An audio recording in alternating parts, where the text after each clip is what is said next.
Wellington racing this week.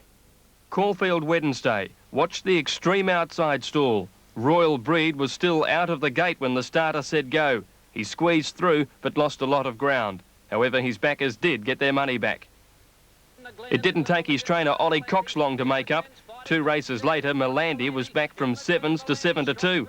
And Gary Murphy didn't let the side down, riding confidently hands and heels to win. Melandi's got up and won.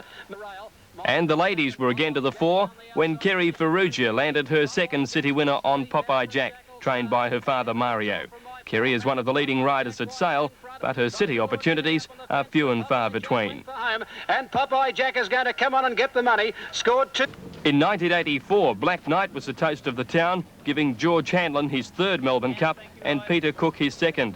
Black Knight returned to the track in search of his 2nd win in the big race at Geelong yesterday. His troublesome forelegs were well bandaged, but he caught the eye with the fast finishing 5th to Saatchi. Now it might be north to Sydney for the 6-year-old for the Metropolitan before tackling the Melbourne Spring. I thought he'd run like that. Were you happy with him? Well, I am, yes. You know, I've had last year had a bit of a leg problem and that with him, and seeing everything's going all right, so as long as he gets up and sends another good preparation, I'll be happy. The final heats of the Tats Plate were both won by South Australian mares, which will retire after the final. Beaumont Babe carried her huge weight to a comfortable win in the First Division, and the victory was even more creditable as she was galloped on during the run. The injury required stitching, but trainer Len Smith is hoping it shouldn't prevent her from taking her place in the final on the 12th of July. Her next race will be her last race, then she gets retired. I'm not certain which stud she's going to go to yet, but she's a very good mare, and she's given everyone a lot of pleasure. The second heat went to Arctic Wolf, which hadn't won a race since taking out the final of this series 2 years ago. It was her first win for a patient new owner in Merv Brown, who's raced the mare for over 12 months. Arctic Wolf wins by 3/4 King of Kings, a length away. And how about this for a new way to lose your money?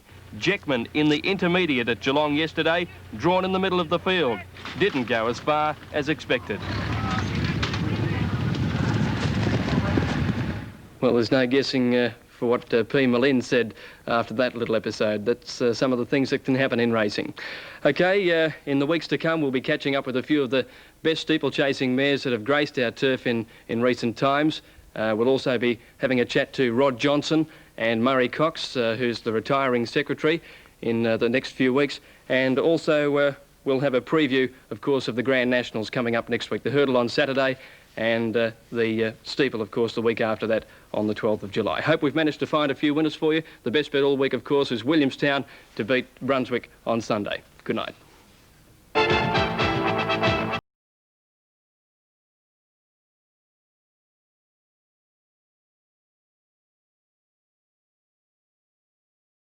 Has brought you live the quarterfinals and semi-finals.